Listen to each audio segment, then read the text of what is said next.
As we reported earlier, it's been a day of anger and recrimination in the Middle East and beyond. In a few moments, Nick Schifrin will be back to speak with the former U.S. ambassador to Israel. But first, special correspondent Jane Ferguson reports for us again from Gaza. Confrontations between Palestinians and Israeli security forces broke out on the West Bank today. Protests also took place on the Gaza border, although they were smaller than Monday's, when an eruption of anger in Gaza led to desperate scenes. Crowds of young protesters trying to rush towards the border fence with Israel. Hundreds shot down and carried away. For weeks, Palestinians have been protesting for the right to leave this strip of land. And in the last 2 days, tens of thousands have joined in. The Israelis have been mostly concerned about the size of this growing crowd and trying to persuade Gazans not to show up for these mass protests. They have been dropping leaflets that say, what has Hamas ever done for you? That Hamas is failing the people here in an attempt to try to stop them being told to come to the protests. It didn't work, with people arriving in huge numbers to the edges of the Palestinian territory, including Ahmad Obaid. He was shot in both legs by Israeli snipers at these protests weeks ago, but keeps coming back. Limping slowly and in pain, he brought his 4 young children with him.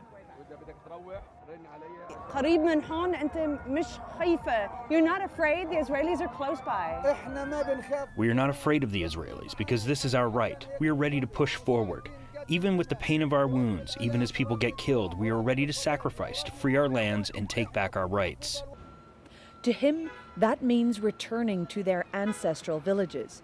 The protesters want to go back to the homes their families lived in before the formation of the State of Israel. A day marked today by Palestinians as Al-Nakba, Arabic for the catastrophe. Israel says these protests are the sole work of Hamas, the armed Islamist group that runs Gaza. Hamas has encouraged the people to turn up for the protests. Shops were shuttered as a strike shut down the city streets, and loudspeakers urged people to attend. Hamas insists these are popular protests by the people. For the last few days or weeks maybe, the Palestinian issue has been taken from the table and put under the table. And the international community now is concentrating on Iran, Syria, North Korea and others. Palestinians today were able to raise their voice and to remember the world that we are still here, we are still suffering. Life in Gaza is a painful struggle to get by. An 11-year blockade by Israel and neighboring Egypt has cut off the Palestinian territory from much of the world and brought its economy to its knees. The siege was put in place in 2007 after Hamas took control of the Gaza Strip. To the US and Israel, the group is a terrorist organization. 2 million people are packed into this small strip of land, 1/10 the size of Rhode Island. Permission to leave is rare, and unemployment stands at 40%. For the young generation protesting, few have any prospects for a job or a future where they can afford to raise a family.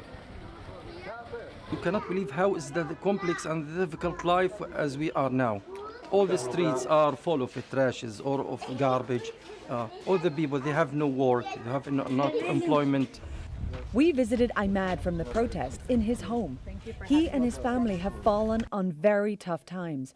Before the 2014 war, he drove a taxi, but his car and apartment were destroyed in the Israeli airstrikes. So they moved into this cinder block shack. It has no running water, and they cook on an open fire, unable to afford gas. He did casual work on building sites to pay the rent, but hasn't been able to work since he got shot. The family survive on handouts and the small vegetable patch in their backyard. Most Gazans cannot afford a generator during the lengthy power cuts here. When people here run out of electricity, they only get 3 hours a day. They can either use a small battery to try to operate lights, or they just go outside and light fires. This life has given Ahmad, like many Gazans, a sense of having little to lose. Why do you go? Although it is dangerous and they use ammunition and gas, if the Palestinian nation does not go to fight for its rights, then who will do it for us? We are walking into death, but we are not afraid. I have the right to do this. Even when the Israeli soldier shoots me, he is afraid of me. The soldier knows this is my right. Over 2,000 people have been injured in the protests. Many, like Imad, have been shot in the leg. At a field hospital nearby, the conditions were those of a war zone. Some who had been shot were painfully young. Medical workers raced to the demonstration to collect the injured. We're heading out with the ambulances now. They have been racing back and forth from the field hospitals to the front near the fence. And now they're going back to pick up more people who have been shot.